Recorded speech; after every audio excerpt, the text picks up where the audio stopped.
इंसान को रब के कुरान से दूर करती है, क्योंकि मुकल्लिद आदमी जो होता है न रब का कुरान उसके लिए दलील है न नबी की बात उसके लिए दलील है। और इससे आगे बढ़िए, जब आदमी इस तकलीद की अंधेर नगरी में जाता है और फिर किसी आदमी की अंधी तकलीद शुरू करता है तो उसके सामने रब के कुरान की भी तौहीन होती है और नबी के फरमान की भी तौहीन होती है, और नबी के फरमान की तौहीन करना बर्दाश्त कर लेगा, रब के कुरान को छोड़ना बर्दाश्त कर लेगा, लेकिन कभी अल्लाह ताला के रसूल की बात को मानने के लिए तैयार नहीं होगा। आप कहेंगे ये कैसी बात करते हैं, हर आदमी मुसलमान कहलाता है, वो कैसे कह सकता है कि नबी की बात भी दलील मेरे लिए नहीं है, रब के कुरान की आयत भी मेरे लिए दलील नहीं है। आइए जरा इस मैदान में थोड़ा सा आगे बढ़िए। मैं जब इस बात को आगे लेकर चलता हूं तो मेरे सामने 3वीं सदी हिजरी की लिखी हुई किताब उसूल करखी आती है। उसूल करखी के अंदर कानून नंबर 28 सामने आता है। कानून बनाया एक हनफी आलिम ने और ये 4वीं सदी हिजरी से कानून चल रहा है।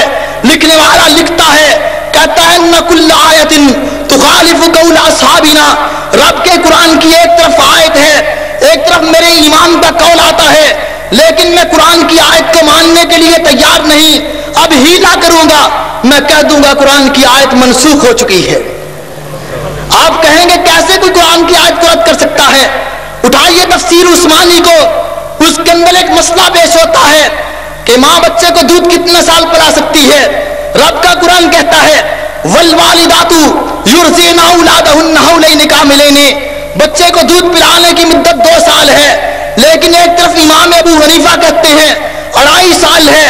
अब एक तरफ इमाम की बात है, एक तरफ रब का कुरान है, लेकिन आज तक हनफियों का फतवा जारी रहा कि माँ बच्चे को 2.5 साल दूध पिला सकती है। मुझको बतलाइए, ये तकलीद ने और कुरान की तौहीन नहीं सिखाई तो क्या सिखाया है कि रब के कुरान की आयत को छोड़ दिया गया, लेकिन अपने इमाम की बात को नहीं छोड़ा गया। आप कहेंगे कि नबी की हदीस के साथ भी कोई ऐसा मामला कर सकता है? आगे बढ़िए, नबी की हदीस के साथ क्या करते हैं? जामे तिरमिज़ी के शुरू में एक मुकल्लिद आदमी एक तकरीर तिरमिज़ी लिखता है, उसका सवाल नंबर 36 है। एक मसला बयान करने के बाद इस बात का इतराफ करता है वल हक्कु वल इंसाफु अन्न तरजीह लिश्शाफ़िई फी हाज़िहिल मसअलति।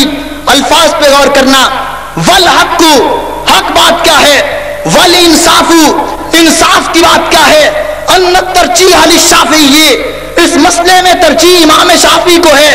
अब एक तरफ हनफी है, दूसरी तरफ इमाम शाफी है। किस लिए इमाम शाफी का मसलक राजे है? क्योंकि वो रब के कुरान के मुताबिक है, नबी के फरमान के मुताबिक है। लेकिन कहता है वलाकिन नहनु मुकल्लिदूना यजिबु अलैना तकलीदु इमामिना अबी हनीफा, नबी की हदीस को भी छोड़ेंगे और हक और इंसाफ की बात को भी छोड़ेंगे। हम तो मुकल्लिद कहलाते हैं, हमारे लिए अपने इमाम की तकलीद लाजिम है। इससे बड़ी गुस्ताखी हदीस की क्या हो सकती है? और इससे आगे बढ़िए, एक मसला नहीं 20 मसाइल ऐसे हैं कि जिसके अंदर रब के कुरान को भी छोड़ा गया, नबी की हदीस को भी छोड़ा गया, लेकिन अपने इमाम की बात को छोड़ने के लिए तैयार नहीं है। और ये तकलीद ने ये अंधेर नगरी डाली है कि अल्लाह के नबी के मुकाबले में एक और नबी खड़ा करना गवारा कर लिया है। मैं नहीं कहता, जाओ उठाओ, किताब का नाम है अल-इत्तिबा, लिखने वाला इब्नुल इज़्ज़ इब्नु अबिल इज़्ज़ हनफी आलिम दीन है।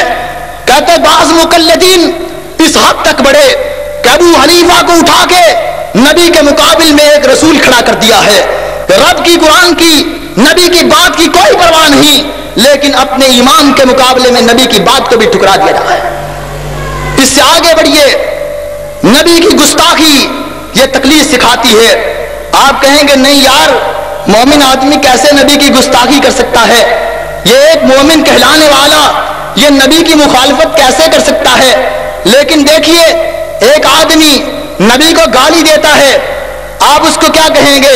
क्या मुसलमान का सीना बर्दाश्त करता है कोई मेरे नबी को गाली दे फिर जमीन पे जिंदा रहे? अबू दाऊद की हदीस है, एक नबीना आदमी जब उसके घर में बसने वाली औरत भी नबी की तौहीन करती है, वो अपनी बच्ची को लिए हुए اس کے پیٹ میں رکھ کے اس کو قتل کر دیتا ہے. جو میرے نبی کا گستاخ ہے اس کو زمین پہ جینے کا کوئی حق حاصل نہیں ہے.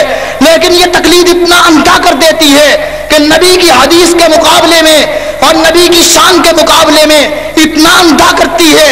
ایک آدمی کہتا ہے اگر کوئی آدمی غیر مسلم ہے ہمارے ملک میں رہتا ہے ٹیکس دینا چاہیے, لیکن اگر کوئی وہ آدمی ٹیکس نہیں دیتا یا نبی کو گالیاں بھی دیتا ہے او سبن نبیشا, نبی کو گالیاں دیتا ہے, اپنی طرف سے بات نہیں کرتا.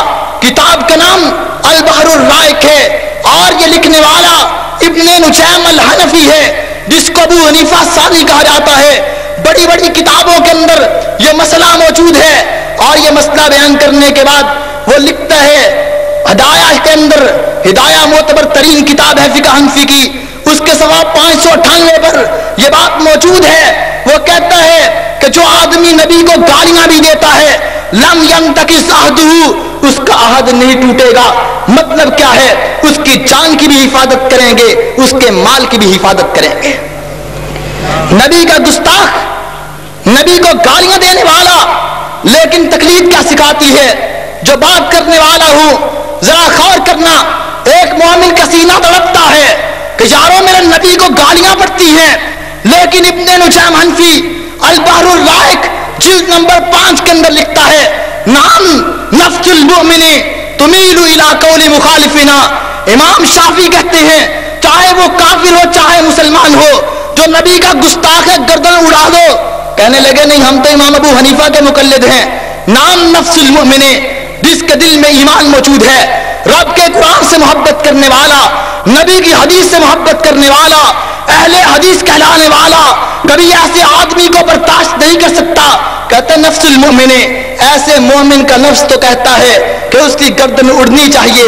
ولیکن اتباعنا للمذہب واجب, مجبوری ہے, تقلید کا پٹا پہنا ہوا ہے, نبی کی گستاخی برداشت کر لوں گا لیکن ایسے آدمی کی گردن اڑانا برداشت نہیں کروں گا. یہ ہے تقلید جو انسان کو اندھیر نگریوں میں لاتی ہے اور انسان کو یہاں تک آگے بڑھاتی ہے. گفتگو انتہائی مختصر کرتے ہوئے اپنی بات کو سمیٹنے کی کوشش کرتا ہوں. یارو آگے بڑھو, تقلید کی ایک تباہ کاری نہیں ہے. یہ تقلید نے انسان کو اتنی اندھیر نگری میں ڈالا کہ ایک انسان رب کے قرآن کی آیات کو بدل دیتا ہے, نبی کی حدیث کو بدل دیتا ہے. میرے پاس یہاں بھی کتاب موجود ہے, ابو حنیفہ اکیڈمی کا نام ہے, فقیر واری سے چھپنے والی کتاب رفع الیدین کا مسئلہ آتا ہے. اب مسئلہ دیکھا کہ لوگ رفع الیدین کرتے ہیں, کہا کوئی ایسی آیت